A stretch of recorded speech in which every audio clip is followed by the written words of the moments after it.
Well, troubling new details concerning Debbie Wasserman Schultz's disgraced IT ad from Pakistan. Imran Awan, now linked to reports of gun violence surrounding his two wives who live in Virginia.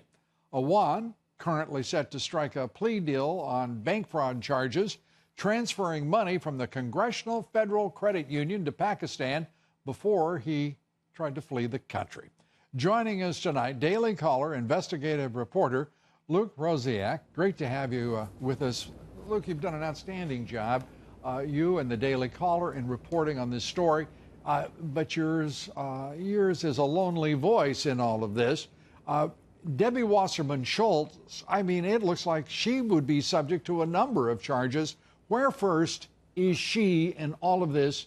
And why have there not been, why hasn't there been more attention paid to her role in preserving Awan's, well, first of all, his job in Congress as an IT aide and consultant, and her role in the DNC hacking by the Russians, we're told. We have to take a third party's word for that. And, of course, the access of those IT associates of Awan's to 59 congressmen's emails. Well, it's exactly what you were just talking about with the DOJ IG report. The Democrats are very smart. They manipulate the justice system so that there are no charges even when there is ample evidence. And right. Then the media is so lazy that they don't write about anything unless there's charges. And then they control the narrative. So that's why we're sitting here 2 years after the House Inspector General found that these guys from Pakistan hacked Congress, and we're talking about bank fraud. Bank fraud has nothing to do with this, but the FBI somehow found a way to take all the clear-cut evidence that these guys were hacking Congress and cooking the books and stealing equipment and sending it back to Pakistan, and somehow 2 years later they've just charged them with this unrelated thing.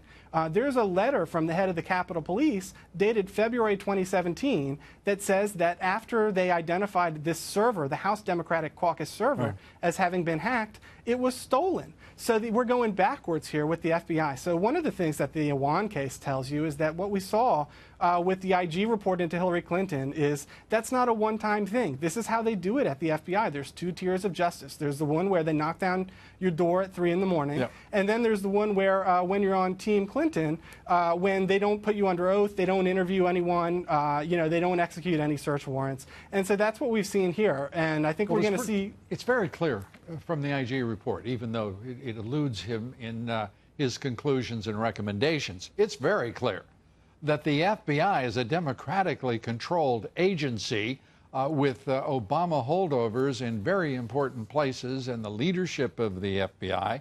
And the same, obviously, must be true of the Department of Justice. It's that simple. It's that straightforward.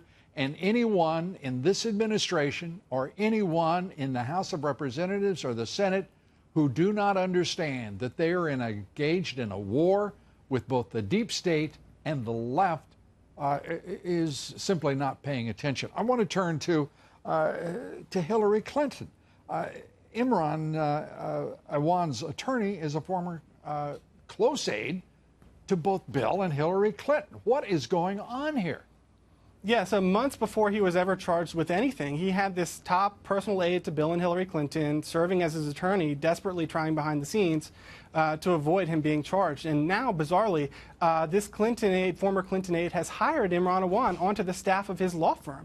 So here you have Clinton. One of the many excuses in her long book of excuses for why she lost the election was, because of a hack. Why would a former aide to Clinton then hire a guy who is currently the suspect in an ongoing criminal investigation into hacking Congress? And ultimately, that's what the cover-up for Imran Awan is. It's to protect Democrats. And the cover-up, Lou, is so much worse than the crime in both the Hillary case and this one, because there's always going to be bad apples. There's going to be Peter Strzok's in the world. There's going to be Imran Awan's. But if you could write them off as bad apples, that would be one thing. This tree is rotten at the root. Look at Peter Strzok. I got to be honest with you. The fruit metaphor doesn't work for me.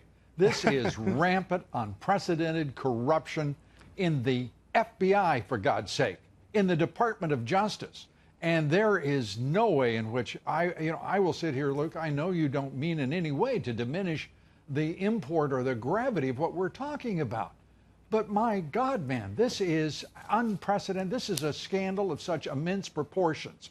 And it's still going on now. I'm sorry? It's still going on now, Lou. Well, I mean, understand. We had the Peter Strzok text about we're going to stop Trump from being president. That was withheld from Congress until last week. Yeah. This is ongoing, and it's not Peter Strzok. It's the higher-ups. It's systematic. It is absolutely outrageous. And Luke, thank you for following on the Imran Awan scandal. We're going to have more. Hope you will come back and keep us posted on developments, as always. Thanks so much. Thank you. Luke, to you and the Daily Caller, our thanks and congratulations.